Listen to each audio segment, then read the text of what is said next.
Od 26. do 31. avgusta 2010. godine Pravoslavni Bogoslovski fakultet Univerziteta u Beogradu učinio je gostoprimstvo 16. akademskom savjetovanju Međunarodnog naučnog tela za ekumenska istraživanja Societas Ecumenica.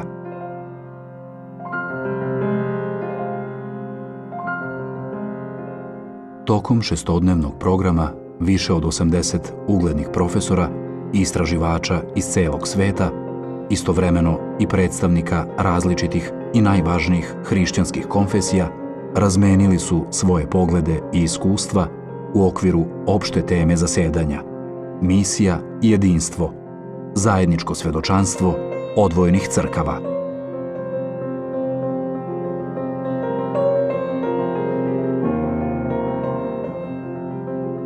Na svečanom otvaranju konferencije 26. avgusta u amfiteatru Bogoslovskog fakulteta u prisustvu njegove svetosti patrijarha Irineja, državnog sekretara Ministarstva vera, gospodina Dragana Čurovića i drugih zvanica, sekretar ove ugledne organizacije, gospodin Oliver Šuegraf, je biranim rečima zahvalio na srdačnom i toplom gostoprimstvu Srpskoj pravoslavnoj crkvi, njegovoj svetosti patrijarhu, Bogoslovskom fakultetu i njegovom dekanu, preosvećenom episkopu Bačkom, doktoru Irineju, kao i svima koji su pomogli da se ovaj skup organizuje i održi u Beogradu.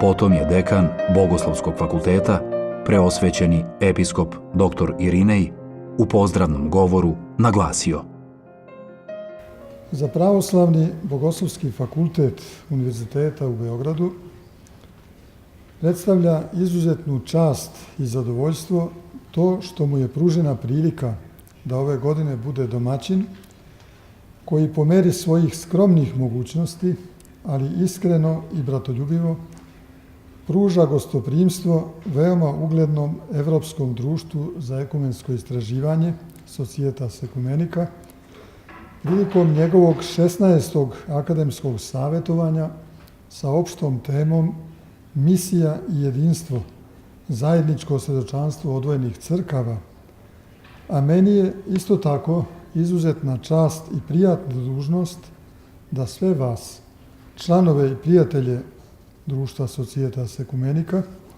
učesnike ovoga savjetovanja i naše drage goste, od strane nastavnika i studenata našeg fakulteta i sa svoje strane pozdravim u ime Isusa Hrista, Gospoda i Spasitelja našega, koji umre i vaskrse da rasejanu decu Božiju sabere u jedno.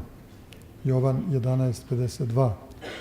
I da vam zaželim srdačnu dobrodošlicu kao i ugodan boravak u našem glavnom gradu i u našoj zemlji. Temu odabranu za ovo savjetovanje, temu misije i jedinstva crkve, smatram veoma značajnom i aktuelnom.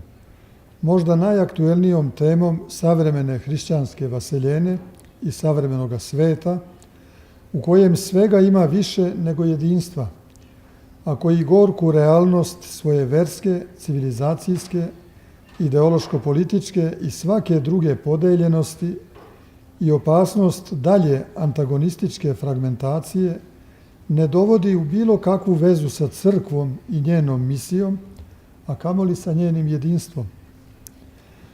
Lično ne smatram da su misija i jedinstvo dve teme, nego pre će biti jedna dvojedina tema, nedeljivo podeljena na dve podteme.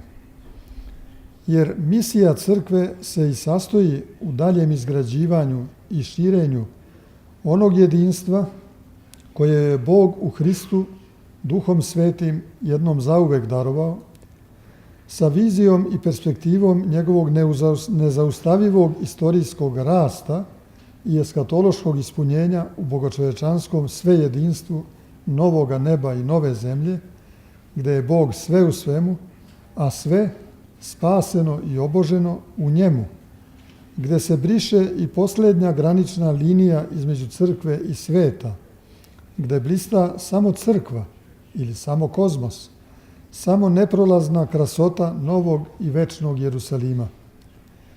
I obrnuto, dar jedinstva nije statičan, nije magijsko-religijski opus operatum, nego je i zadatak, životni puls, funkcija, liturgija, trajni sadržaj i cilj naše zajednice i sinergije sa Gospodom, koja i jeste naš život i naše spasenje. U životu crkve nema, rekao bih, ničega što ne predstavlja njenu misiju i ne izgrađuje automatski njeno jedinstvo. Bilo da je reč o ličnom asketskom podvigu hrišćanina, bilo pak o unutar crkvenoj misiji organizovanja i unapređivanja liturgijskog i duhovnog života, bogoslovlja, umetnosti i kulture uopšte, bilo pak o spoljašnjoj misiji, o svedočenju ad extra i misionarskoj delatnosti u inovernim i neznabožačkim sredinama. Ukupna, dakle, misija crkve u svetu mora se razumeti u svetlu Hristove prvosvešteničke molitve da svi budu jedno, kao što takođe naša soteriološko-eskatološka vizija sve jedinstva, svi kao jedan novi čovek, bogočovek i bogočovečanstvo, kao crkva, zajedno sa svom tvorevinom Božijom, predstavlja ispunjenje i punoću misije crkve u svetu.